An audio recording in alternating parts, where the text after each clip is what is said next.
Welcome back to another edition of the second half draft show brought to you by Couch Potato General Manager. Joining me is Headley. Below, also joining me is Drew.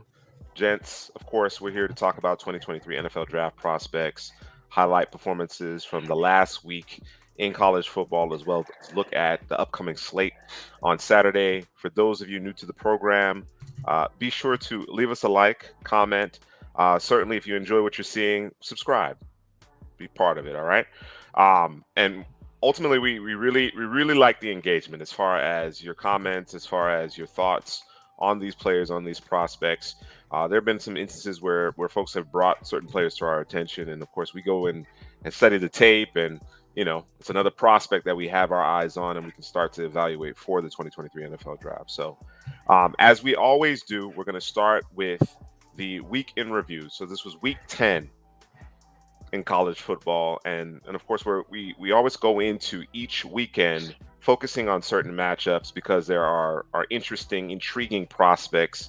They could be under the radar guys, it could be household names, what have you, but there's some intrigue that we have with respect to the players in a particular matchup as it pertains to the 2023 NFL draft. And I want to start with the big one, a couple big ones, but the biggest one. Start with the biggest one here, and Headley, I'll start with you. The Volunteers, they travel to Athens, they face Georgia, they look outmatched. Georgia looked like to be in a different class. Of course, Georgia's not putting up a ton of points on the board, but the defense, they were a 2-3 deep last year. They're still very stingy defensively, and they got it done. They shut down a very prolific offense here of the Vols, led by Hendon Hooker. What were your thoughts on this game? Who stood out to you? Yeah, I thought the Georgia defense, they were prepared. They were ready.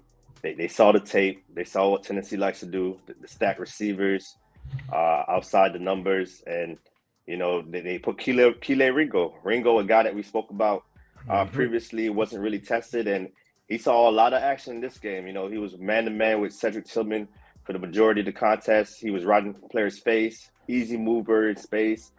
He had the interception where he played like a wide receiver. He did everything perfect, got his head around, and got his hands on the football. So I thought Ringo played well, but I also thought Cedric Tillman played well on the other side also. His ability to, sell the deep route, stop on a dime, come back, use his body as a shield, yards after catch, physical. I thought he gave Ringo some problems trying to tackle him. And Ringo had some other issues tackling other guys as well. So, that's the little thing I saw about Kelee Ringo. But Tillman played well. And, Hendon Hooker, that guy was the favorite for the Heisman. And, he just that pressure. I think it was the pressure that got to him. And those layups that he normally hits, those big play layups, they were schemed perfectly, one-on-one. Either he didn't pull the trigger, and when he did pull the trigger, he wasn't accurate with it. So, that game, wasn't as good as Hendon Hooker played previously. So it's just something to watch with Hooker when a defense figures out the scheme, plays it well. Can he adjust to that? But before you get into it, Drew, I want to talk a little bit about that adjustment and the way Georgia played against the Vols. So, Drew, describe the Vols offense and what is it that Georgia did to really slow them down? Like Ellie said earlier, they do the stack receiver thing where, it's one guy in front of another in terms of those, whatever side, left side, right side. Sometimes they do it double on both sides. And it's essentially they were getting free releases through every game that they played where no one was jamming that front guy. I don't know how you look at that operation and say, hey, we're just going to let guys run free. And essentially it kind of puts you in a position where, okay, you don't know, like you're letting them dictate what you do instead of you dictating against them, forcing them to make a decision. And now you're kind of in control. And Georgia said, we're going to do just that. You're going to have to get off this jam. We're going to make it's going to be hard. This is not going to be easy every play. It's not going to be an easy decision for the quarterback or the receiver. I know there was some posts on Twitter in terms of the stuff that they were doing, the guy, how do I want to say this? Not the guy up front, but the guy behind would line up outside and then up inside by the time the route's over, or like they would just switch it around. So it made it really hard for defenses to kind of figure it out. But if you jam that front guy, you control everything. And Georgia said, hey, that's what we're going to do. And we have corners to do this too. Not every team has corners to do that, obviously. They have and the personnel as well. But guess what? If I'm a D coordinator, we're going to figure it out, bro. We're going to do something, but we're not going to let you do what you want to do. You know what I'm saying? Even if we get burned, because at the end of the day, teams was getting burned doing it their way anyways on defense. So, yeah, man, it was – I expected that from Georgia. But what I also expected from Tennessee is was there going to be an adjustment? To the adjustment. What did it look like? And what did Hendon Hooker look like? And it was ugly. And there was a couple of things that I think that affected this. One was Georgia was at home. Mm-hmm. That offensive line had 8 penalties or 9 penalties of false starts, bro. I think if this is a neutral game or if this is at Tennessee, might be a little bit of a different story. I think Georgia maybe still pulls it out, but a lot closer. Maybe it comes down to the last drive or something like that. Who knows? But in terms of that D line for Georgia, bro, number 88, brother, text me, bro. I've been telling him about Jalen Carter, but I nenever told him his number. I just said Jalen Carter. He said, bro, who's number 88? I said, probably the first. That's Jalen Carter. Yeah, bro. That's that guy, right? Yeah, because it didn't matter, bro. He was dominant against anybody that was in front of him, and it was consistent, man. You know, he's coming off of injury. You know, what does he look like? He looked like Jalen Carter. He looked like the best guy on the defense this year and last year for Georgia, man. It was incredible, man. So, you know, I remember when the season first started, I think it was a mock draft I did or something like that. And some, you know, guy was asking, hey, well, why wouldn't Jalen Carter be the first guy off the board? Why is it always Will Anderson? He might be right. Yeah, he's neck and neck right now. They right there. It's one of those things, and I can speak to that to some degree. I think part of it is the fact that Georgia had so much talent on their roster a season ago, despite how, I mean, not to suggest that Jalen Carter wasn't the best player on that defense. He just wasn't draft eligible. And you had excellent players along that front seven, including Jordan Davis, who plays the same position, effectively the same position, defensive tackle, as Carter, you know, a mid-first round pick. So that depressed it a little bit. And then, of course, there's an allure, you know what I mean, as it pertains to the edge rusher and edge rusher impacting the passing game. You know what I mean? Although of course, the quickest, you know, path to the quarterback obviously is right up the middle. You know what I mean? So, yeah, they are neck and neck, but I can understand why the masses have leaned towards Will Anderson. Whether or not that changes remains to be seen. I think it really does come down to ultimately who's picking first. And despite the fact that you have Will Anderson and Jalen Carter here at the top of the 2023 NFL draft, I still think it's going to be a quarterback. You know, if you look around the NFL, there's some bad quarterback play out there, man. There's plenty of teams out there who are looking for their franchise guys still. It just seemingly happens every season. You know what I mean? So, yes, those two guys, Jalen Carter, perhaps the best prospect overall, but I'd be a little surprised if he went, you know, first overall. Top 2, top 3, certainly. Absolutely, I could see that. Any other prospects in this game you guys want to highlight before we move on? I saw Kenny McIntosh, running back from Georgia. When I first watched him last season, I thought he was just more downhill, physical guy.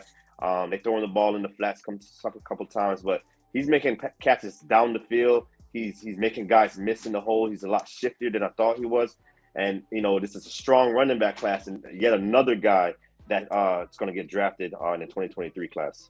A really deep class of running backs. Anybody else, Drew? From your side, you got Jeremy Banks, number 33, the linebacker for Tennessee. He just continues to flash, continues to be able to slip and slide through blocks, making plays. You know, a good blitzer, timely blitzer, can play out in coverage as well. So that's a linebacker to continue to watch in that active defense that is Tennessee. Don't think it's a really good defense. They give up a lot of points, a lot of yards, but you know, there's always a star or two that's over on that side. So he's one of them. All right, yeah. I think considering how lopsided this one, you know, the standouts from Tennessee perhaps got pushed to the back. Headley mentioned Cedric Tillman. Of course, Jalen Hyatt, he had been, you know, obviously helping his case, his draft stock quite a bit with Tillman out, but Tillman's legit. I really like what I see from Tillman. And of course, Jeremy Banks has grown on us collectively. So two guys you really need to pay attention to outside of the obvious in terms of Hendon Hooker, per se. Let's stay in the SEC, another big matchup. This one came down to the wire. Alabama at LSU. And we mentioned how Jalen Carter really, you know, put on a show. He was dominant in this game. He really controlled the line of scrimmage. Another high-end defender who's, I think has had an excellent season. It's just kind of gotten lost in the shuffle among some of this quarterback talk. B.J. Ojulari, Headley's gone on record, said he's the best pass rusher in the class. That includes Will Anderson. Just in terms of being a pure pass rusher, he was all over the field. Made a huge impact in this game. But Drew, I'm gonna start with you. Who else? On top of Ojulari, who else stood out to you in this contest? Gibbs, Gumby, aka Gumby, or what's the red horse? No, the red horse. We said Red the red horse. horse. Kamara is Gumby. Pokey. Yeah. There you go. Google him. But yeah, that's Do your Googles. He was the offense, man. He had the most receptions, the most carries, the most yards. He didn't have the most. I don't think he had the most touchdowns. I think that was given to another Bama running back. It was usually short yardage situation, but he was the offense along with Bryce Young. Bryce Young's out there doing his thing. Man, I wish he had some receivers. Might look a little different out there. And the tight end, Cameron Latu. That's how you say it. Yeah. I thought he made some plays out there. I think that's a guy that, coming into the season or coming to last season, actually, I thought he was a guy who was actually going to he was going to be one of the better tight ends in the country. And he's just can't get over that hump of being consistent, man. Being in the right place where you're supposed to be. But I thought he had a pretty good game. And in terms of, Will Anderson doing his thing. If I had to say who had a better game, Will Anderson or B.J. Ojulari, I'm gonna give my cap tip to B.J. Ojulari, man. I'm gonna have to do it, man. And number 13, Joe, how do you say that? Fucha? I don't know if I said it right. Safety, Fucha, linebacker, safety, rover. I don't know what he is that he plays for. Striker. Striker. He was all over the field. He wasn't a guy that I wasn't, I think we had highlighted him the week before, last week. But anytime before that, wasn't really looking for him. But he's a guy to continue to watch because he showed up continuously over and over, making tackles, being where the ball was consistently. Yeah, some other guys in that game, Jahmyr Gibbs. We speak about him almost every week, but deservingly so, man. His movements are different. Running back too? He has that lean. He's the running back too. And I think Bijan Robinson and him, I think they're in a class of their own. And then it's number 3, number 4, number 5, man, because Jahmyr Gibbs is a special player, continues to do it in the receiving game, in the running game. He just, once he has the ball in his hands, it could be lights out.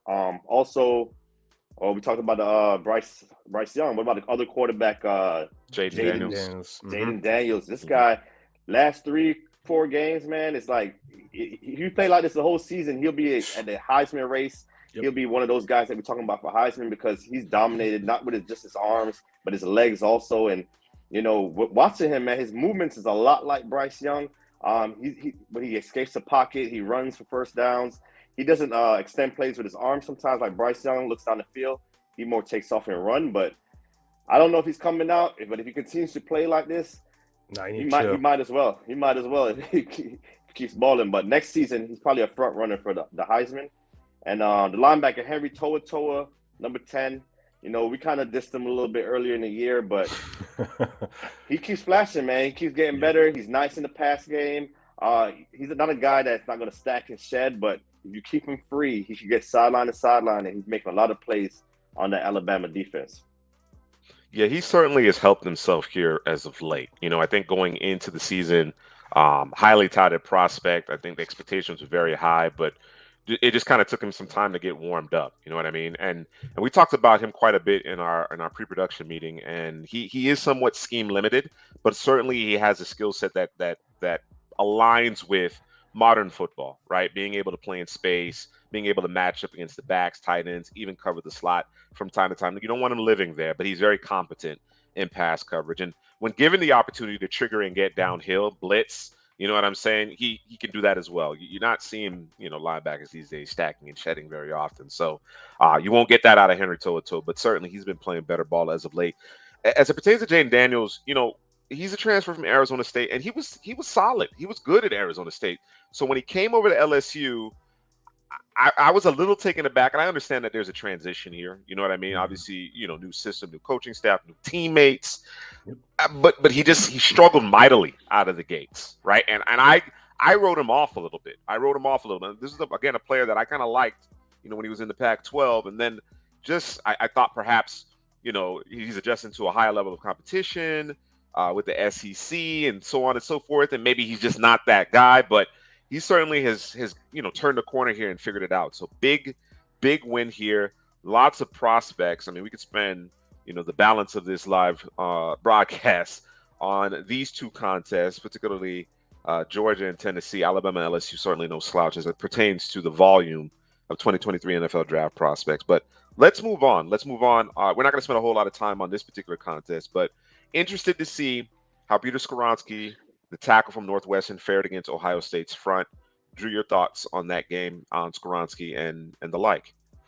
Yeah, I thought Skoronski stood up well. I know that Zach Harrison and number 44, I'm calling him JT, and I don't know, Headley, can you say it? Tuamalu. There we go. Tuamalu. They gave him all he could handle. One of the things that I did see from Skoronski that I didn't like, but it's something that can be fixed, is he's taken on a lot of power, man. He's being pushed back a couple of times. Zach Harrison got him a couple of times, and JT got him a couple of times, but he, for the most part, he was able to stall those guys, kind of recover. That's something I think that he does very well, is in terms of stalling guys and recovering and getting his footing back and his hands back and being able to push or seal guys off. I thought that CJ Stroud really never got in a rhythm, and I think a big part of that wasn't his tackles, who I thought played well. There was some chinks in their armor in this game, but that might have been due to a little weather or what they just were trying to do. The weather was terrible. The conditions were awful. Yeah, it was bad, yeah. and you could see it even when guys were open. He just didn't look right, and sometimes you just got to throw a game out. Just say, game ugly. Weather wasn't good. The team itself wasn't playing that well. Northwestern hasn't won. They won one game this year. You know what I'm saying? Right. And if they had any lick of offense, they probably win that game. But it is what it is. And yeah, man. I mean, I thought Zach Harrison had a good game overall. It's a power edge guy. Kind of reminds me a little bit of Jordan Cameron, with a little bit more power, I think, but a little less technical. Cameron Jordan. I mean, Jordan Cameron. That's a tight end. That's a tight end. Every time I see those guys, you know what I think about, bro? I think about what's that show? The League. That's what comes up every time, bro. But you know what I'm saying. Y'all know what I'm saying. The black guy, not the white guy. There you have it. That clears it all up right there. Black guy, not the white guy. Yeah, man. Yeah, I like what I saw from Mayan Williams. As a guy, man, this guy is 225, a bowling ball, comes downhill. Yeah, it's just hard to tackle. When you line up against those guys back in the days, and you can't really see it. They low too. You know what I mean? It's too low. It's too low. You might get ran over, man. And that's what Mayan Williams does, and he's impressive, because when Henderson doesn't play, the Ohio State doesn't lose a thing. They can run the ball effectively, like you said. Those two tackles, Paris Johnson, Dawan Jones, those guys are nice in the run game. And then also Latham Ransom, safety. He flies all over the place, top to the box, sideline to sideline, can play the pass. Not much weakness in his game, so he's a guy to watch in the upcoming class as well. Drew, you mentioned the Ohio State offensive tackles. That's Paris Johnson, offensive tackle 1, and Dawan Jones. All right, just to make sure that our audience knows those names, recognizes those names. Let's go down to the Big 12. We have Texas Tech at TCU. Quentin Johnson went missing in this one. He went missing in this one, but it didn't matter. He got hurt. Got hurt. Yeah, the ankle was bothering him. Yeah. But it didn't matter. It didn't matter. A guy that we talked about, hit the like button, because if you didn't know, we put you on.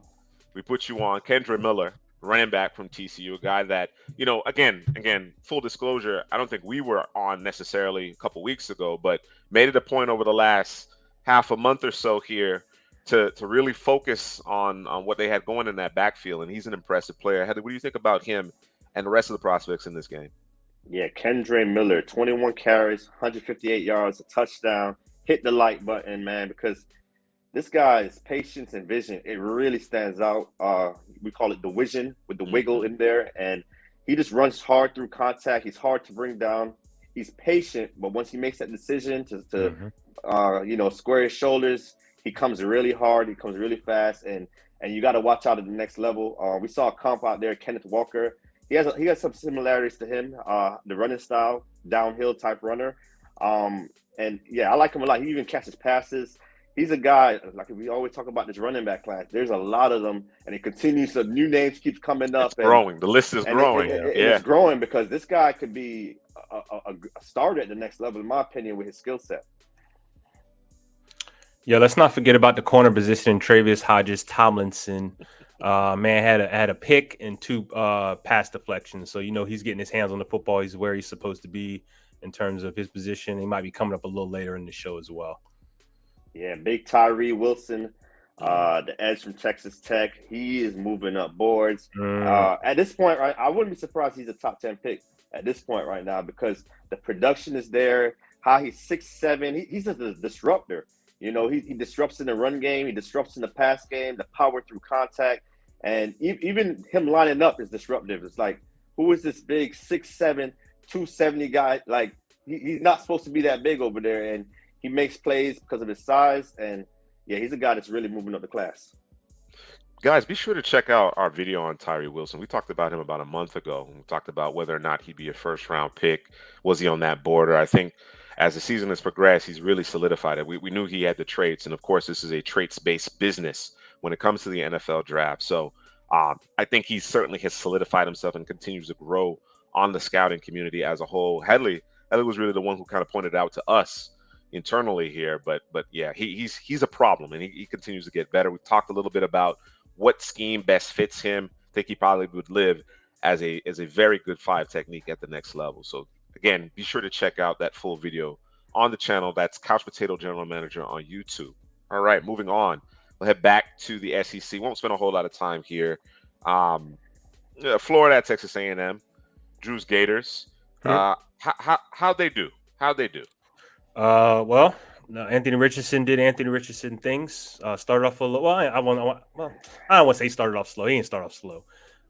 They pretty much kind of took it to Texas A&M. It was the game was tight going into halftime, and after halftime, the Gators said, "Okay, the real defense is gonna show up today," and they didn't score a point after that. But Anthony Richardson was doing his thing.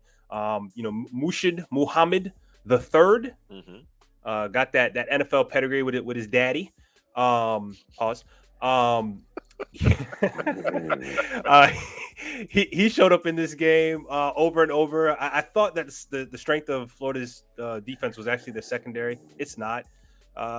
And I mean, Devin A. Chain is doing Devin A. Chain. Devin A. Chain. There's a couple running backs every week. You just par for the course. It is what they do. They are who they are. What you see on film is who they are. You watch about 2 games, 3 games. You don't gotta watch nothing else. That's it. Yeah. That's who they are. There's nothing else to see here unless you just want to watch highlights, because that's pretty much all you're going to see from those guys. You got Antonio Johnson. Johnson. Yeah, that's a guy, man, that the stock is a little bit down. He started the year off. Some people thought he was a top 10 pick. I know he's dealing with some injuries, right? And we're just trying to figure out, can he cover man to man? When he comes downhill, he's physical, but is he a nickel? Is he a up top safety? He just got to find his role at the next level, and I think he'll be fine. But right now his stock is a little bit down. I know you spoke about a lot about him, Juice.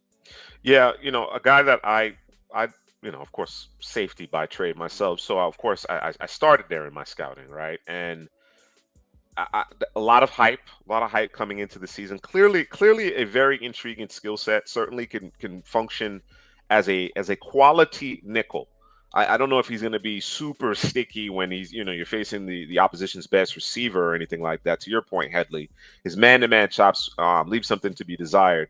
Not the twitchiest, although he may test well. Doesn't appear the twitchiest, but you can tell the physicality that he plays with, the football IQ, very high football IQ, always where he needs to be.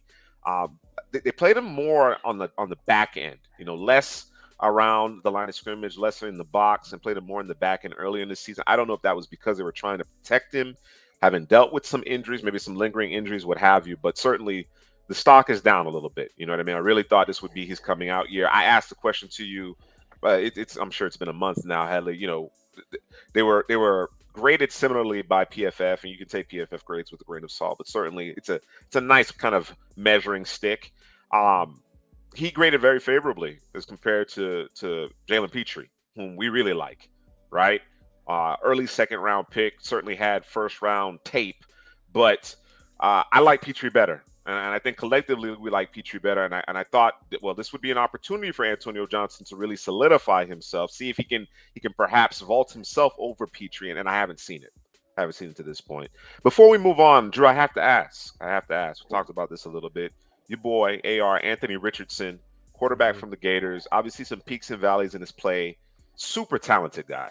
You know, a dual threat of all dual threats, right? Very, very talented, game-breaking ability. That's exactly what you're looking for, but he needs some refinement. He needs to be cleaned up.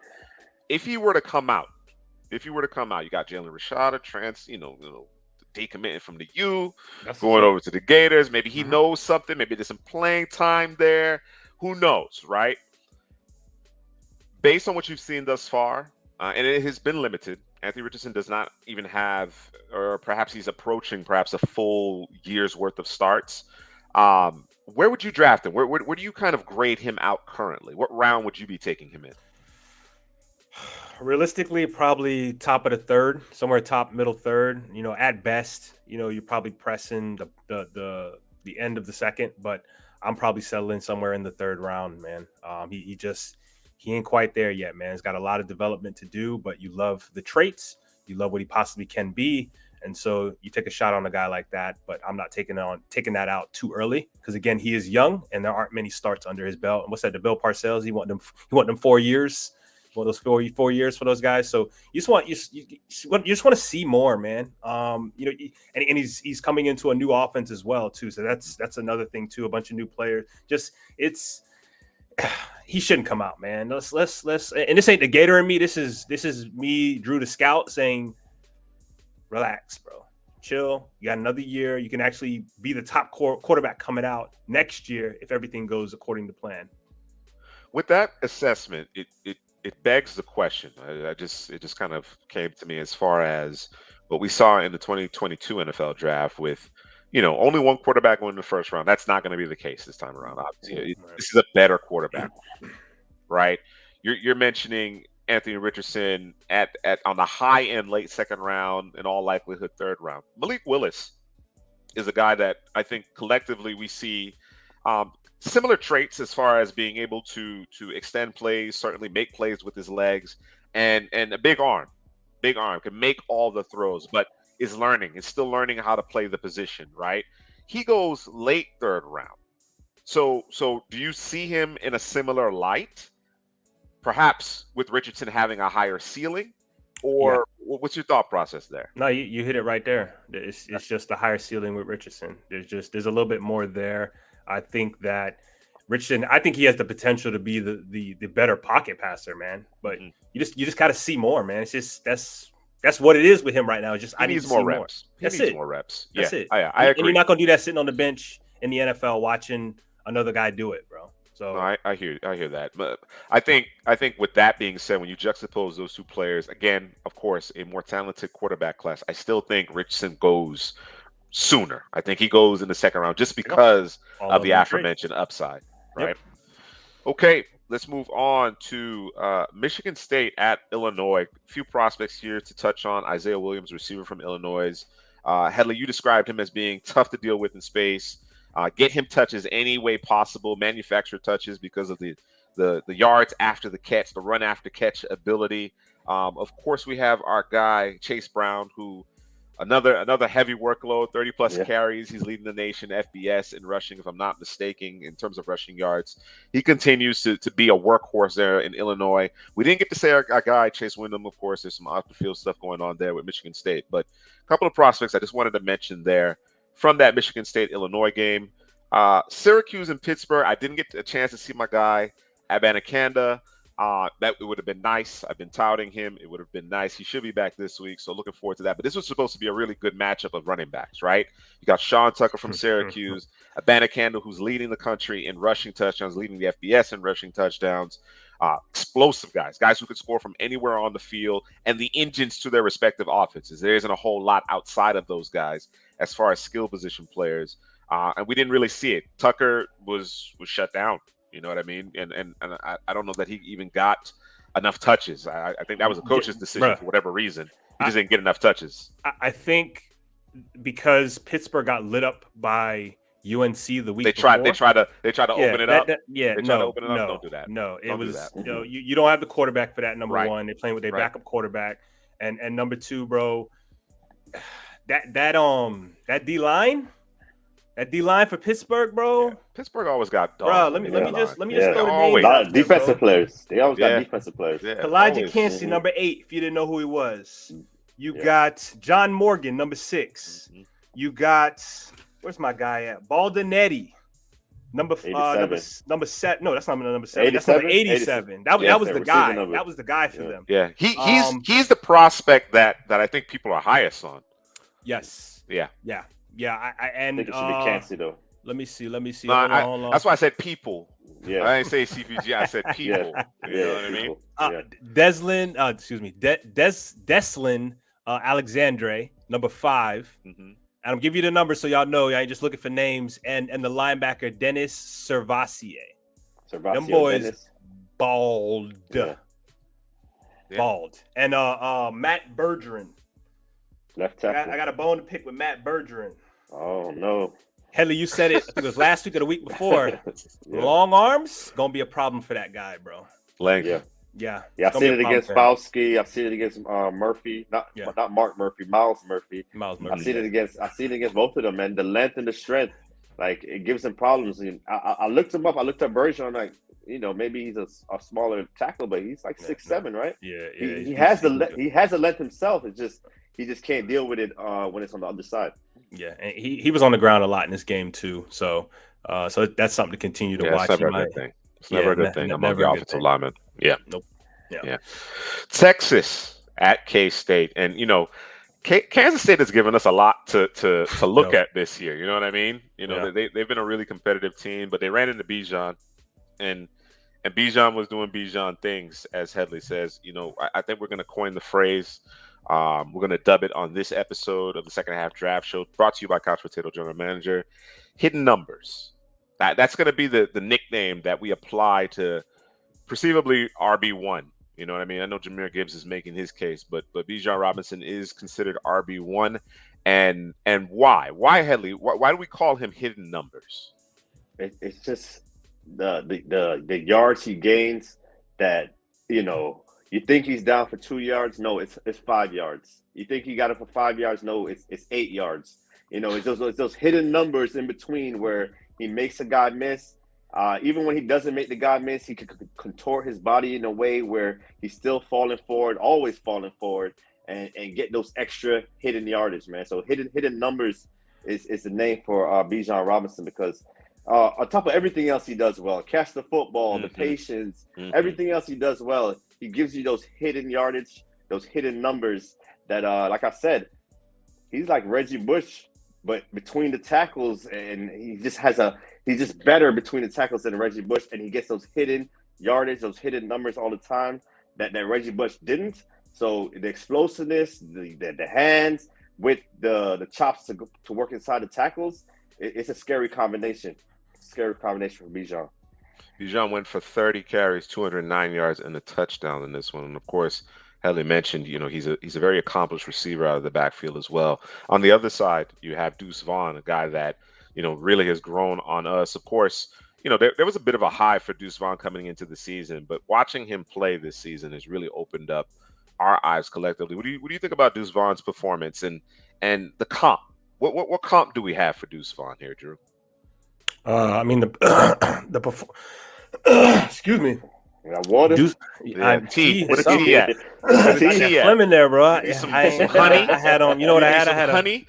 Nah. We got some raw honey in there. We do all natural around here. Yeah. Nah, I had a root beer float before we started. Oh man. So that's probably the milk and stuff. Here we ice go. cream, you know what I'm saying? I'm just 2 saying, steps bro. back, man. You know what I mean? You know what I mean? Listen, sometimes you gotta do what you gotta have what you gotta have, bro. We want what we want, man. Sometimes. Yeah, you're right. But Deuce Vaughn, he you want to talk about a guy catching balls out the backfield, getting his yardage. That's where he did it this game, and he's a guy who can do that. And you know who else can do that in the league, and who we comping him to, or he kind of looks like, is an Austin Eckler, man. A fantasy dream, isn't it? That's I told my brother to pick him in fantasy too, and I think he's winning that league. That's the Balling. money league. Hurt. It is what it is. But yeah, we like Deuce Vaughn. We really like what we see out of him, man. I wish he was a little bit bigger because he'd probably get a little bit more run. But that size does work to his advantage in terms of the way he plays the position. So it's be interesting to see who drafts him and how they deploy him. Yeah, absolutely. Any other prospects in this game of particular note? Yeah, I was looking at big 99 on the Texas D line, Keandre Coburn. Mm-hmm. He had 4 solo tackles. He had the big strip sack to win that football game for them. He's just a big boy on the inside. He uses his hands well to push back the blockers. Doesn't allow much space in the trenches. He's usually right about around the line of scrimmage, hard to move from his spot. I think right now he's more of a run stuffer than pass rusher, but like I said, he got to the quarterback, stripped the ball, won the game for those guys. He just violent hands, swim, rip, chop. He just a load to deal with for 4 quarters. And he's underrated quickness. He doesn't showcase the quickness all the time, but when he gets geared up, he can really use his quickness to get after the quarterback as well. So that's another guy to watch on the Texas side of the football. Kansas State side, they got Felix Enudike Uzuma. I want to say make sure I said that right. Yeah, it's not bad. I think he's number 91. Fact check me on that one. But 91. 91. He got the length. He's got the drive that he's gonna push you back, and he's got that extra gear. And he's gonna chase stuff down, bro. It could be clean across the field. He's coming around high effort. I don't like to throw around high effort because people like to just kind of throw that on people and but this dude be running stuff down, but stuff he has no business like running down. He's running it down, and sometimes those things lead to big plays. Right. You know what I'm saying? Right. Getting a stop, and it was a big play for the offense, but next thing you know, you stopped them because he was the only guy that caught him, and now they're punting, or maybe it's a turnover next play. You never know. So those are big things that coaches love to see, and sometimes it's the difference between one player being drafted somewhere and another player not being drafted or going around later because of your effort, So, yeah, the eye in the sky doesn't lie.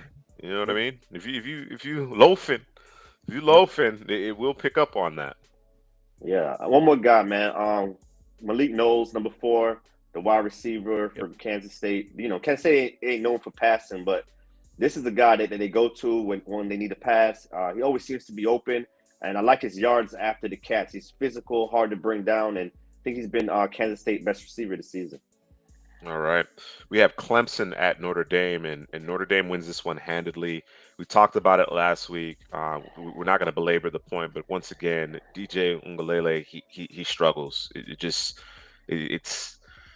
coming off the rails here. It's coming off the rails here with DJ. We praised him earlier in the season for improved play, coming back this year in better shape, making good decisions, being decisive, and being a gamer, not just managing games, but making plays, right? In shootouts, he was right there, trading bars with Sam Hartman, and then when he needed to tote the pill, he did that, what have you, and then of course over the last 3 weeks to a month, it's just kind of gone downhill. He's been benched. It's just Drew talked about it. I know you mentioned it here on Twitter here recently. It's a microcosm, or rather, it's pervasive. It actually is pervasive in terms of Clemson's offense. The fact that there just isn't enough easy throws in it. You know what I mean? And they've had quarterbacks who've been able to overcome that, and they've had supporting cast that has been able to overcome that just with sheer talent.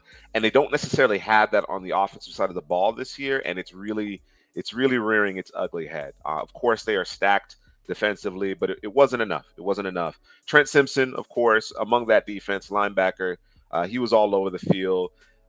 Jarrett Patterson, I believe one of you really wanted to pinpoint and talk about Jarrett Patterson, the center from Notre Dame, his play in this contest.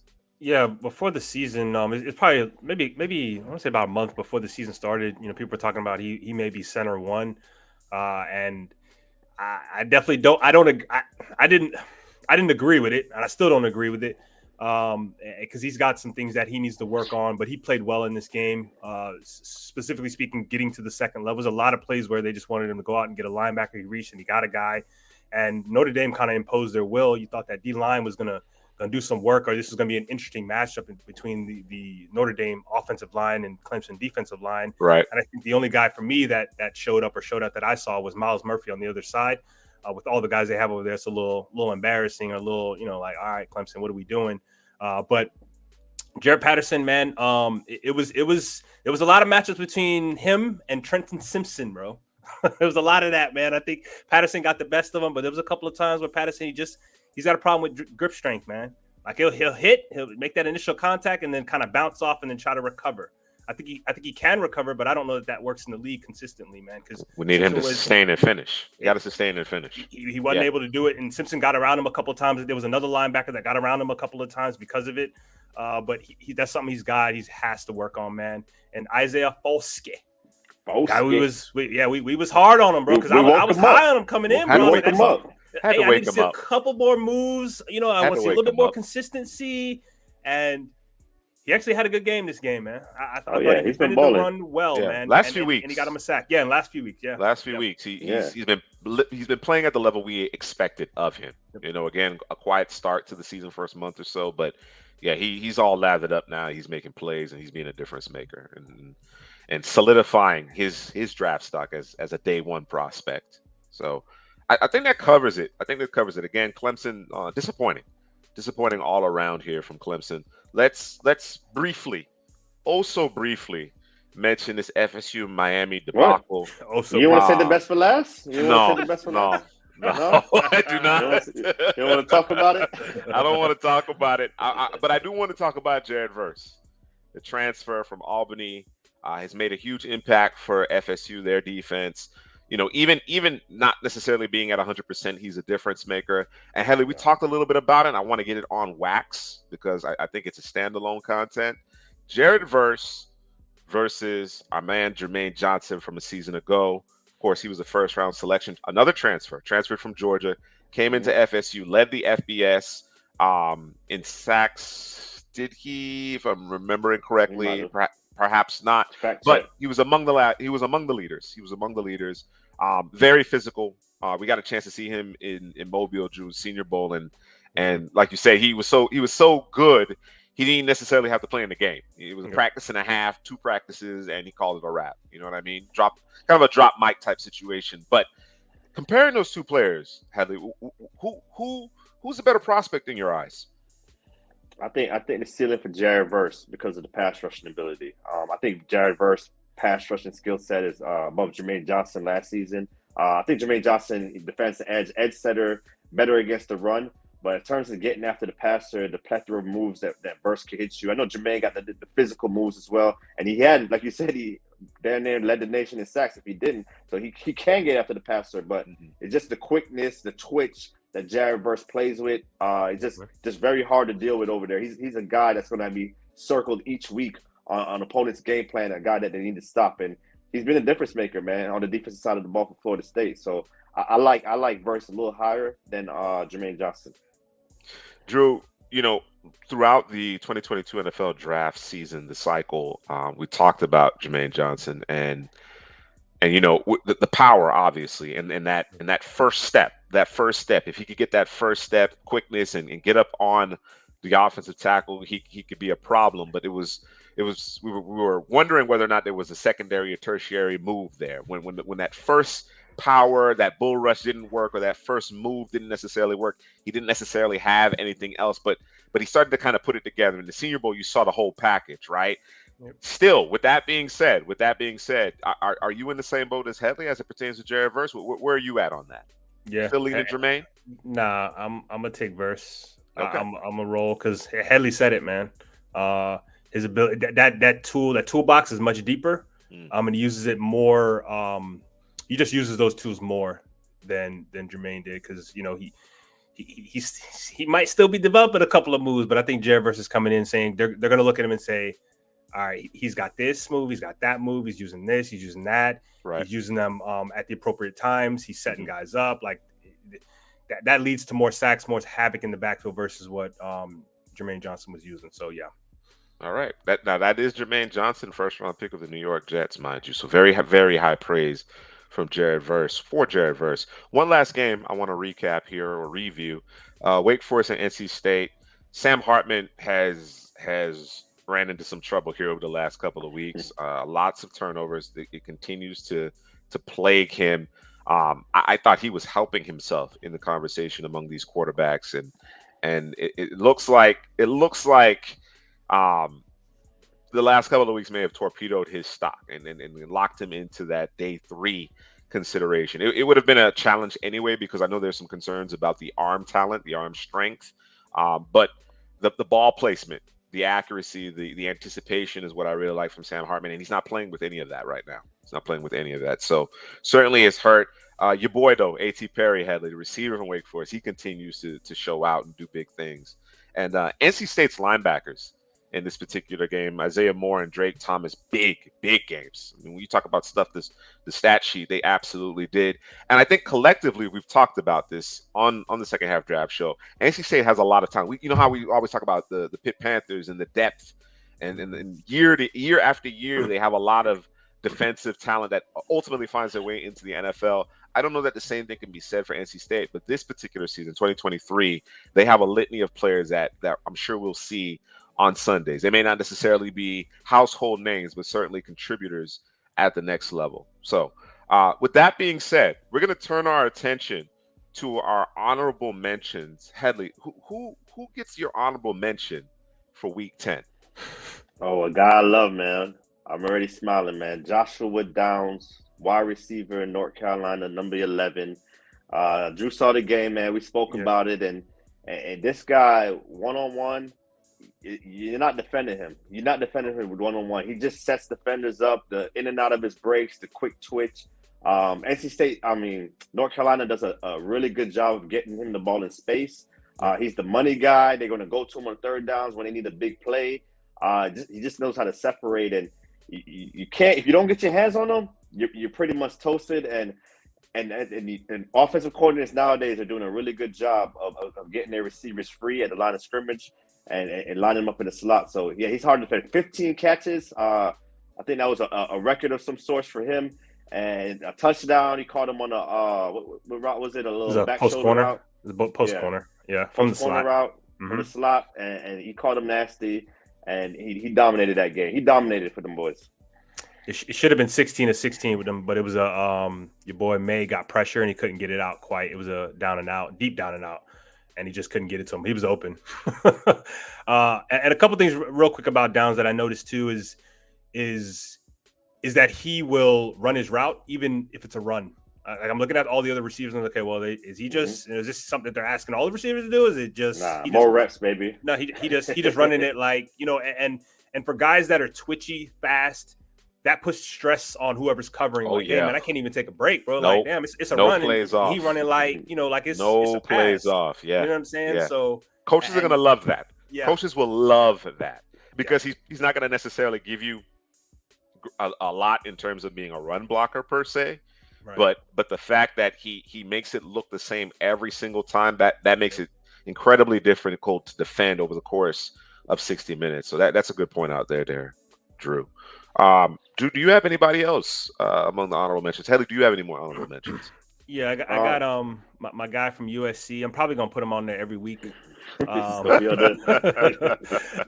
Number 49, edge rusher. He's probably the best guy.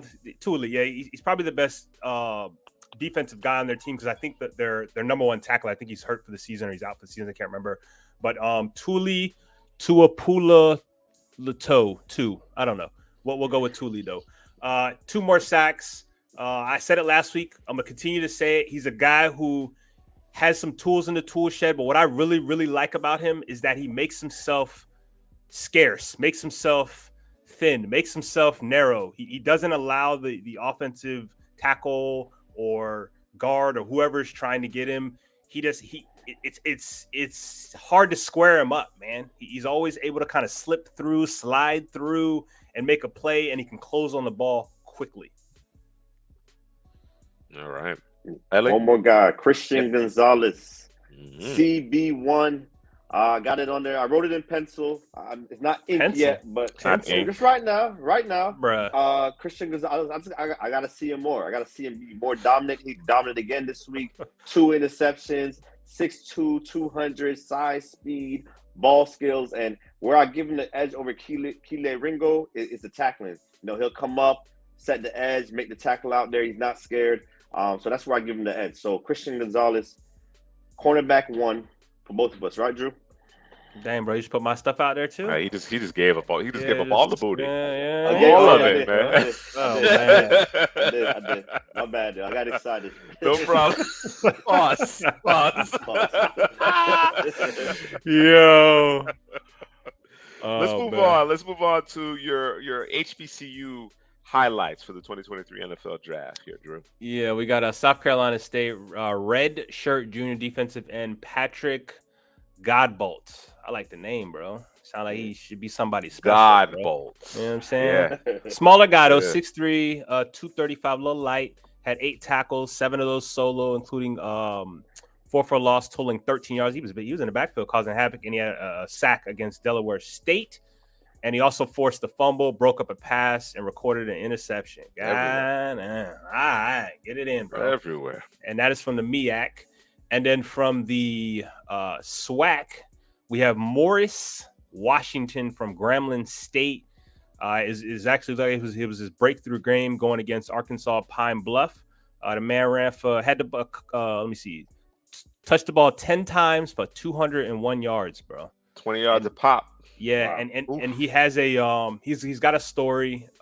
He actually played for Nebraska and then got caught up in some shenanigans and foolishness twice. Got kicked off the team, and so now he's over here at Grambling State. So just a name to watch, and I'm gonna consistently watch that guy, see what he's talking about. Yeah, certainly.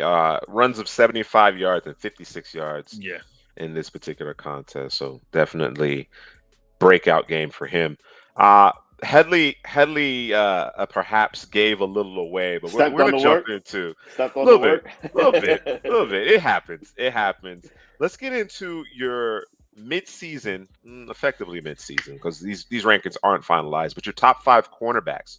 We've covered the running backs. We've covered the offensive tackles. Again, if you're curious, check out those videos, standalone videos on the channel. That's Couch Potato General Manager YouTube channel.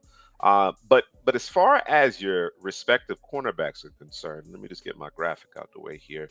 We're going to start with number 5 and then work our way up to 1. Who just missed the cut? Who just missed the cut for you, respectively? Guy that just missed the cut for me was Trevius Hodges Tomlinson, TCU.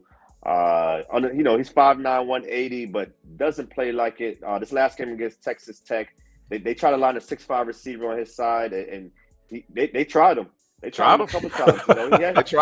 He had a pass interference, but he battled all game long, and it was good to see someone tested. I don't think he was tested the last 2 games, and they tried a bigger guy, and he held up to the challenge. So maybe he can play outside of the next level. He showcased that in this last game. Yeah, who fell outside? I have Cam Smith, South Carolina cornerback. Just haven't seen him at all. Caillou Blue Kelly, Stanford cornerback, who I loved going into the season, but I don't think he's a man coverage corner. I think he's a zone corner. And he's gotten beat deep a couple of times or just panicked. And also Eli Ricks, his season's kind of just started. Right. So that could turn around for him very quickly here. So we'll see what happens with him.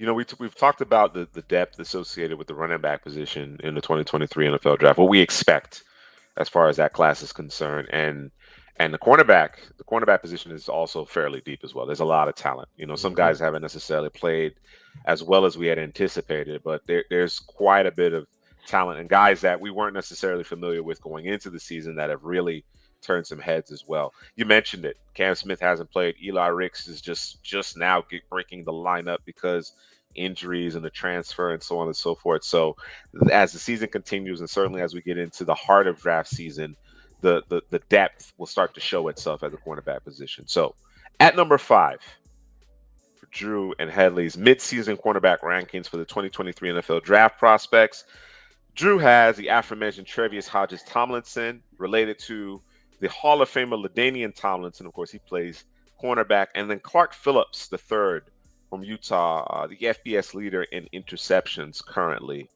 Let's talk a little bit about Clark Phillips, Headley. And Drew, I'd like to get your thoughts on Hodges Tomlinson. What do you think? What do you like about him? Yeah. You start with Clark Phillips? Yeah, start with Clark Phillips, Headley. All right. Clark Phillips, I think I might be lower than him than most. Heard some people say cornerback 1. So, he had a lot of interceptions. He's putting up numbers. So very instinctive corner. He plays outside and the inside. Break on the football. Like I said, he could catch the ball, go to the house. See, Clark at 5. Wow. There you go, Timothy. That's exactly what I thought, man. But the reason why, because I think he's an inside corner at the next level. Because I don't really like him in man as much. And also, I want to see him be more physical. He could tackle, but if you're going to play on the inside at the slot at the next level, I want to see more physicality. I want to see him blow things up, get into the backfield a lot more. So that's why I got him at number 5. The top 4, man, he's some dogs up there, man. So we'll see if Clark Phillips could break that in my next top 5.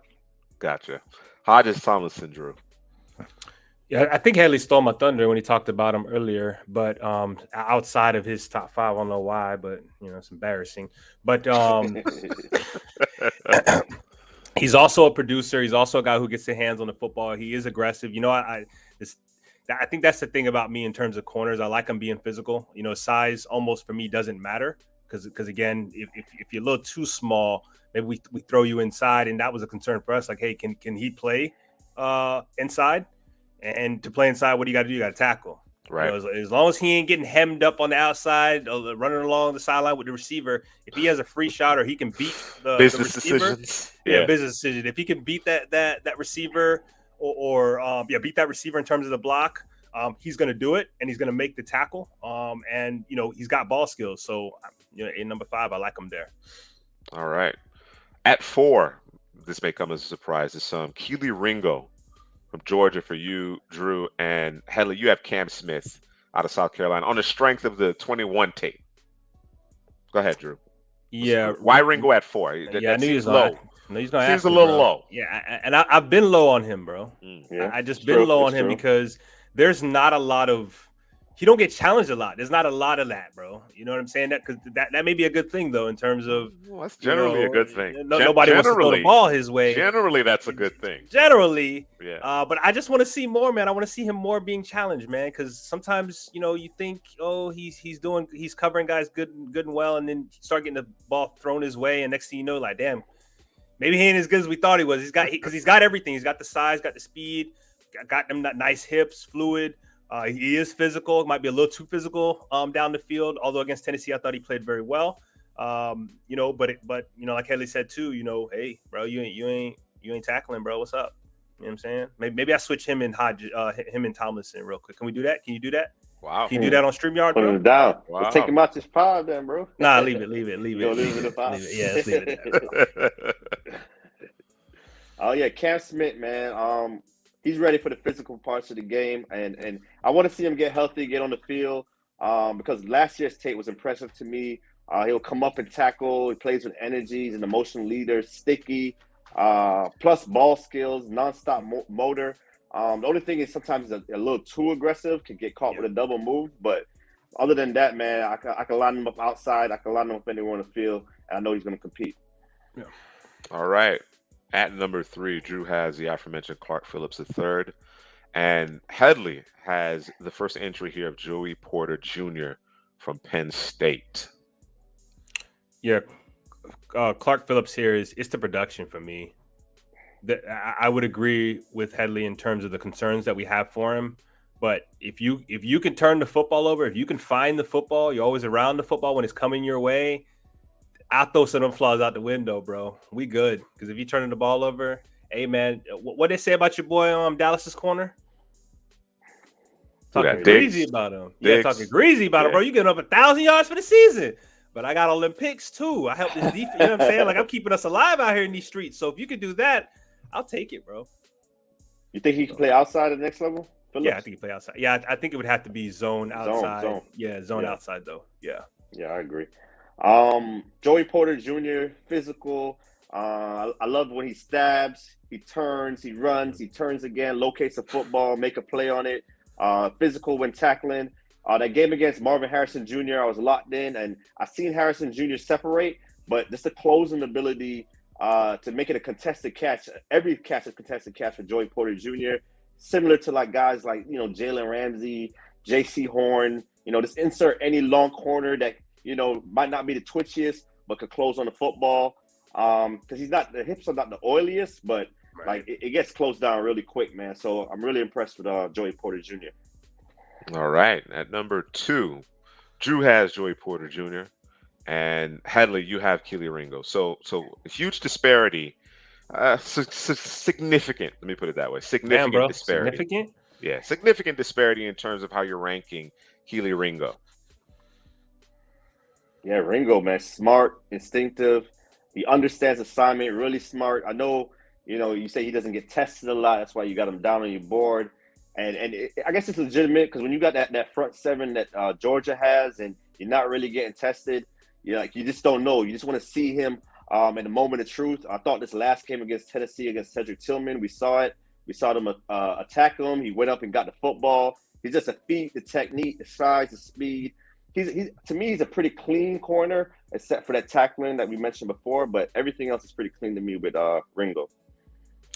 Yeah, and I see Timothy Lingon. He said Porter got that wingspan, and he knows it, and he plays to it. There are players that don't play to their size, don't play to their ability for whatever reason. And Porter knows he's big. Porter knows he's strong. Porter knows he's physical, and he plays to that. And I love that about him. The one thing coming into the season, I thought was like, man, I just want to see him a little bit more productive because he did get his hands on a bunch of footballs. Not that that's happened this year either, but he just, man, he's too much. He's too good of a player to not be in the top 3, bro. He's in your 3, so I'll give you a nod, Headley. But and he's got that his dad used to play, so he's got that pedigree as well. So, he knows the game of football. And again, he's a physical corner, maybe a little too physical at times. And again, I'll say it. I'll keep saying it, bro. I don't care, bro. We can figure that out later. Yeah, I'll figure that out later, bro. No, I hear you. I think the fact that he has that pedigree, perhaps obviously in this case, not the same position. Joey Porter Sr. was a linebacker. He was an edge rusher, right? But certainly I think that makes a difference in terms of how guys prepare. You know what I mean? See it with J.C. Horn, Patrick Surtain. It's different. Asante Samuels Jr. Yes. It does. Absolutely. And number 1 should come as no surprise considering that Headley already gave it away. Christian Gonzalez, cornerback from Oregon, transfer from Colorado. He's been phenomenal. I don't think there's any corner, perhaps Clark Phillips, but I'd argue that no cornerback has helped himself more in season as we approach draft season than Christian Gonzalez. Bro, can I ask you a question, bro? So how you gonna put everybody in green, bro, and then put him in red when he wear green, bro? The duck, bro. I had that thought, but I was like, I'm too lazy to change it. Okay, I'm too lazy to change it. I thought about it though. Okay, yeah. So the one question I had for him really was, is he a corner that can move? You know what I'm saying? In terms of, can he play inside? Will they play matchups with him? Because that's one thing that you don't really see in college for the most part. Because we want to keep this thing as simple as possible. We're gonna run the defense. I want you to run it. Yada yada, whatever. But no, they move him inside. They'll play matchup, and he has no problem. And this is a guy I believe that can play against tight ends, the Kelceys of the world, and stuff like that, and play them well and use his size and length to play. So. And he's productive. Like he's checked all the boxes, bro. Like there's not a box that he hasn't checked. When I look at the guys below him, there's a couple boxes they not checking, bro. He checking all them boxes that you want from the corner position. So, I mean, how can he not be number 1? Yeah, I agree, man. Like checks all the boxes. Like you say, press man, zone, cover 3, off coverage, inside coverage. It's the versatility. He's the type of guy that could travel with your best receiver. You could stick a Kelce, like you said, like the best tight end on your football team if you want to lock him down. Just the movements is there. The physical parts of the game is there. The size is there. The speed is there. Like you said, he checks all the boxes, man. And that's why I have him over Ringo, because Ringo doesn't check all the boxes. There you have it. Before we move on from your mid-season rankings at the cornerback position for the 2023 NFL Draft, I think this is a concept that we're going to discuss at length, but I want to just kind of get the conversation, get the juices flowing a little bit before we look to the Saturday slate here. Compared to the last couple of draft classes at the corner position, where does this group rank? So a couple drafts ago, we had Surtain You know, I don't know that there's a cornerback in the NFL playing at a higher level than him right now. Of course, he has the legacy, the pedigree from his father playing in the NFL. J.C. Horn is healthy. He's playing at a pretty high level I as think he well. just got hurt again. I think he Of just got course, hurt again. naturally. Season. Naturally. Yeah, season. Naturally. Yeah. Newsome, we haven't necessarily seen a whole lot from Caleb Fairley. Of course, a guy that Drew really liked.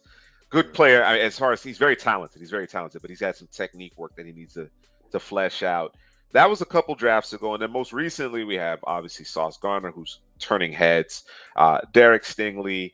We've gone on and on about Andrew Booth, a litany of guys. Khair Elam, just a bunch of different corners. Where do you think this group currently stacks up against those two classes? Damn, bro, you had to do it, bro. Yeah. I think, me personally, that last class you said, those two top elite guys that you mentioned, Stingley and Gardner and Sauce. I don't think this class has those two top. Like they're going like top 5 picks in the class. I think Gonzalez might be, but so I had that class over this class, and then that Surtain class was pretty special too, because they had J.C. Horn, even though he's dealing with injuries. Where was Asante Samuel? What was he 2 years ago or 2 years ago? 2 years ago. Yep. Yeah. So. Yeah, I think I have this class maybe behind that class also. Ooh, third in the pecking order. Yeah, we're going to talk about this more, but I want to just kind of get your immediate thought on it. Yeah, I'm a side with Headley in terms of the Sauce Stingley. Yeah, I think that's the better class. I think Christian Gonzalez though might be the best corner out of everybody. Whoa. And I know Surtain is balling. I can't do it. I can't do it, bro. I ain't putting nobody over PS2. Man. No, I get it. Not yet. Right now. Sauce for you. Yeah. No, listen. Right now, he's better than everybody. Excuse me. P2 is better than everybody right now, right? But coming out of college, you're talking about coming out. I'm talking about Christian Gonzalez. But I was higher on PS2 than both of y'all coming out. You were. That's true. That was my guy coming out. I got to watch some more Gonzalez. I know you guys have watched more Gonzalez than I have to this point. I got to watch more Gonzalez. That PS2 was just so clean to me, man. He was just so clean. You know what I mean? And you talk about not getting challenged. They didn't really challenge him. You know what I'm saying? So you didn't necessarily get the ball production that you're looking for, but yeah, at that size, that level of technical expertise on top of the physical tools, you talk about checking the boxes. The PS2 checks those boxes. So it's a really interesting conversation. We're going to spend some more time talking about it. Before we turn the page, though, Timothy commented once again. He's asking us, in your opinion, is it hard to find a true slot corner? I'm interested to know what you mean by true slot corner. Like what as you're defining that? What predominantly in the slot, like doesn't move. Yes, to the outside? Is that where you live? Is that where? What's the But what are your thoughts? What are your thoughts with respect to your understanding of that particular question? I would say I don't think it's as hard as it's been, because the slot corner could be a corner that's in college, or it could be a safety that comes down. So. And there's a lot of safeties that it's can the striker play thing, man. Yeah, it's the striker, and a lot of defenses in college have that kind of player where the striker, the rover, whatever the hell they call him, the star in some situations. Yes. So it's I don't think it's as hard. I think it used to be harder, but I think because of the way colleges are going and how they're using their players, I think you got to be able to play the run game. That might be quality one, because you're essentially a linebacker. You know what I'm saying? Just smaller, quicker. You know what I'm saying? A little faster, and you should be able to cover. It's almost like a tight end on the offense. Right. That position multiple positions. You know what I'm saying? You got to be able to play multiple positions. So I think it's a little bit easier to find, and it depends on like the defense that you're playing too, how often that guy plays, and what you're actually asking him to do moving around. But yeah, I think it's a little bit easier to find that position. Yeah, and you got to kind of be versatile too, because top of my head, the last two really great slot corners, in my opinion, that came out was Jalen Petrie and Chauncey Gardner-Johnson from the Gators. And the teams used them up high at safety as well. He's like, you're not always in the slot. You're going to play some up high. You're going to play some safety. So, to live there all day, I don't know. I think you got to be kind of versatile to move around the formation. So I wonder, and this is just kind of throwing another little wrench in here with respect to Timothy's question: is it more likely that you find a nickel safety hybrid as compared to the guy who can line up against the team Z and then just follow him all over the field, whether he goes inside, outside, what have you? What are you more likely to find these days? The nickel safety. Yeah, to me. Yeah, the nickel safety. Okay. All right. Our man Jake came in on this one. I don't think he's happy about these rankings. I don't think he's happy. Gary Williams got hurt. Yeah, he got hurt. Can't put him in there. He was in my five. He was in my five before the injury. I liked his tape, but I had to pull him out. And Devin Witherspoon. I got to watch more Devin Witherspoon. I've seen a couple of him. I got to watch more of him, though. So he may slide in there somewhere. Illinois, right? You talking about Illinois, Syracuse? It's the orange. I always get mixed up with Illinois and Syracuse. I do too, bro. It's too many colors. Everybody's the same, bro. Yeah. Oh, Garrett Williams is Syracuse, and Devin Williams was Illinois. Illinois. Yes, there you go. That's what it is. Yep. All right. Let's turn our attention to the Week 11 slate. The matchups of particular note where we expect there to be a lot of 2023 NFL draft prospects that our viewers should be paying close attention to. And right at the top, LSU is playing with fire. They're on a streak here. The quarterback's playing at a high level. You see the talent really starting to play loose and fast. They're traveling to Arkansas here. Arkansas has some talent on their end, but of course they've been coming up a little bit short here. It's a mixed bag of results. Good test for LSU's defense, I think, with KJ Jefferson and company, Rocket Sanders. What do you think? Who are you focusing on in this game here, Drew? I wasn't really listening to you, bro. I'm gonna be honest. Who you focusing on? I got you. You got one? No, I got it. Of course, we're gonna focus on the two quarterbacks, Jaden Daniels and oh no, is he still? I wonder if he's still injured. KJ Jefferson. He's been back and out and back, and so it's kind of. But he's been playing well. He's been playing well though. Yeah. Last game I remember was the BYU game, and he played well in that game. So, you got Bumper Pool. You have that's Headley's guy, and he's actually that's not my guy, bro. I don't know where you got. Oh, my bad. Drew Sanders. Bro, Bumper Pool got them tackles though, man. Drew Sanders is getting. I seen some stuff on Twitter. He was getting some love, and rightfully so, because he's all over the place. Obviously, B.J. Ojulari. You got Ali Gay. You have Jay Ward. That's a nickel corner for you right there. I want to watch. Yeah. Nickel corner safety hybrid. Mm-hmm. Yeah. You got him there. I'm trying to think. We got Baskerville, number 23, the linebacker for LSU. So there's some guys to keep your eyes on. Bama Ole Miss, Headley. Yeah, this is an interesting game, man, because Ole Miss could put up some points. Jackson Dart, he's not a prospect this year, but probably next year. But he has some receivers out there: Jonathan Mingo, Malik Heath, also Zach Evans. He's been hurt a little bit, but they got Quinshawn Judkins, another guy that's not in this class, but he's a guy to watch.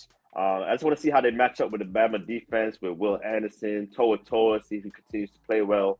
Helms, the corner Eli Ricks, Byron Young. The list goes on and on, man. Alabama got a bunch of safeties. Jordan Battle, Brian Branch. I think Brian Branch is a really good football player that I don't think a lot of people are focusing on him, but he's a really good football player. Highly touted prospect, but not a lot of conversation around him. Not a lot of conversation around him. You talk about versatility. He certainly has it. So certainly some good prospects there to focus on. Drew, Maryland, Penn State. Who you like? For Maryland, you got Tua, the other Tua, Talia.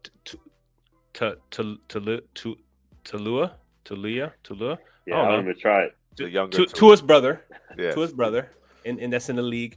You have Jalen Duncan, the left tackle, who we like. You got Raheem Jarrett, the wide receiver. You have Dante Demas, who I liked last year, but he got Tua throwing on the ball. You got Jacob Copeland, another receiver for Maryland. And then you have on defense, you have a Senior Bowl alert, Jakarian Bennett, cornerback number 2. And then for Penn State, you have. I don't want to miss nobody though. I want to make sure I get all my peoples in here. So bear with me here. No dead air. You have dead air, you get fired. That's what they say in radio, anyways.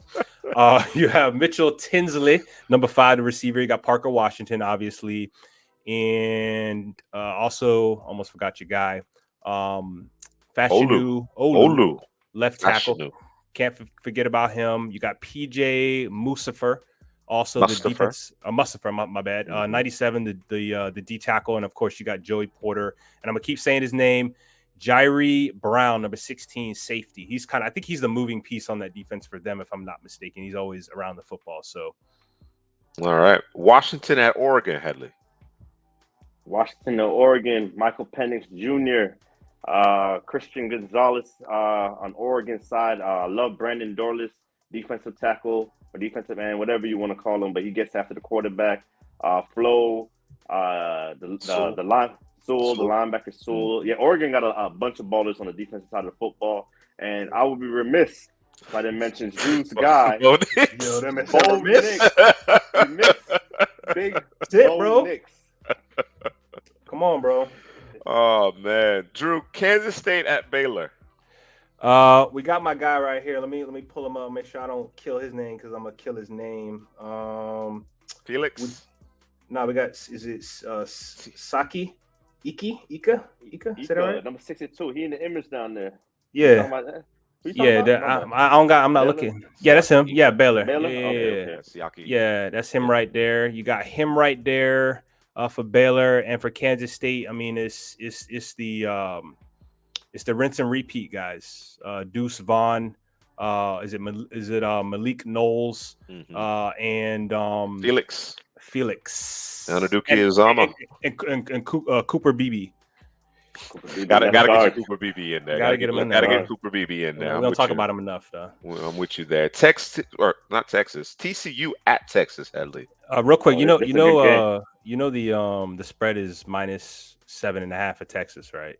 Something's up, bro. The boys say TCU finna lose. Yeah, this is the game. It's the game they might drop because I think this might be one of the games of the week right here. I think the Big 12, TCU is undefeated. Texas is playing pretty good football right now. For TCU, Quentin Johnson, I think he has that ankle. I'm not sure he's going to be 100%, but a guy to watch is Kendre Miller on the offense, the running back. Also on the defensive side of the football, Jamoy Hodge keeps popping for me. D. Winters. He was having a big game. I think he got kicked out last week with the helmet to helmet, the targeting. Yeah, the targeting. So hopefully he'll be back. He might miss a half. I'm not sure. But the linebackers, Hodge and Winters flashes in. Hodges Thomason, the corner for TCU. And then who they're playing? Texas? Oh, Bijan and Roshan. Bijan and Roshan. The 1-2 punch for Texas, man. Yes, those guys, they're going to be running the football. Xavier Worthy, the receiver. Also on the defensive side of the ball, we mentioned Keandre Coburn and another D tackle, 98 kept flashing, Moro Ojomo. All right. Yeah. North Carolina at Wake Forest, Drew. Yeah, this is gonna be interesting. It's gonna be Josh Downs. It's gonna be. I want to make sure I say his name right. It's not Antonio Green. Antoine. There we go. See, I don't kill that. Terrible, bro. Antoine Green. And it's an English name, bro. It's names I struggle, bro. It's not African, bro. It's not bro. Listen, Moen. Listen, it's just an American. It's a name though. That's the problem. Oh, okay, bro. It's words. You know it's words. No. No, I can say like color and legend and Brown. North Carolina. Well, when you're talking about like a name of a person, bro, sure, it could be anything, bro. It could be anything. We do stupid stuff in America when we talk about names, bro. Man, we do, bro. Shots fired, man. That's a different show, though. That's a different show. And then you got Sam Hartman and you got A.T. Perry, the receiver on the other side. All right, Headley, Florida State at Syracuse. Yeah, the big matchup is going to be Matthew Bergeron against Jared Verse. We said Bergeron struggled with length and strength. Verse is not really the length and strength guy, so maybe he matches up better. We're going to see him against a more quicker guy. So I'm interested to see what Matthew Bergeron does there. Sean Tucker, give him the ball. Like, he need to get some more carries, man. Yeah. Sean Tucker, man. Like, last 2 games, 15 carries in the last 2 games. So definitely need more carries there. Florida State. We haven't mentioned Jordan Travis yet that much. I'm not sure how we look at him as a draft prospect, but he continues to improve. Also, on the defensive side of the ball, you got Fabian Lovett Sr. He's back at the big D tackle. And keep mentioning Tatum Bethune. He keeps flashing. Jamie Robinson as well. Jamie Robinson, yeah. You seen that big hit against Miami? Yeah, I saw it. I suffered through all of it, bro. Yeah, masochist, bro. Yeah. Masochist out here. Yeah, I got a problem. You know what I'm saying? Like something was going to change. At one point in the game, you realize, they were going to figure it out, bro. Put a drive together, bro. Nah. You know what I'm saying? Yeah, man. Drew, Arizona at UCLA, Pac-12 after dark. Yeah, you got my guy, Jacob Cowing, who I think is actually the best slot receiver in college football. Fight me on it. Come see me. Well, coming into the draft. We got the Josh Downs, Jacob Cowan beef. We got that coming down the road. Yeah. That's what's up. Yeah. And for UCLA, you have Zach Charbonnet, the Chardonnay, the drink. That's that Woodridge. I get Woodridge because it's cheap and it's good, bro. Woodridge is good, bro. Yeah, but this is description of it. I'm not laughing at the quality. It's just description of it. It's cheap and it's good, bro. You know what I'm saying? You got Jake Bobo, the wide receiver, and also the quarterback for UCLA. What do they call him? DTR, Dorian Thompson Robinson, and then your guy, Headley, number 15. What's his name? I know you know how to say it. Was it Latu? Latu. The guy that's not on the depth chart. Latu. Yeah, it's crazy. That's their secret weapon, bro. They don't want nobody to know, bro. All right. And I have one more. I have one more game that I think the viewers should check out. UCF at Tulane. Both teams are ranked. Tulane's ranked 17th. You probably didn't know that. I certainly didn't. So I'm going to be paying close attention to that. UCF always seems to have NFL caliber talent, and I'm interested to see who kind of separates themselves, who stands out on Tulane's roster. So another one for you to check out there, guys. Great show. Thank you all for your participation in the comments. We love it. Keep them coming. Be sure to like, comment, and subscribe, and we will see you at the same time, 9:30 p.m. Eastern next week, next Friday, on the second half draft show brought to you by Couch Potato General Manager. See you next time.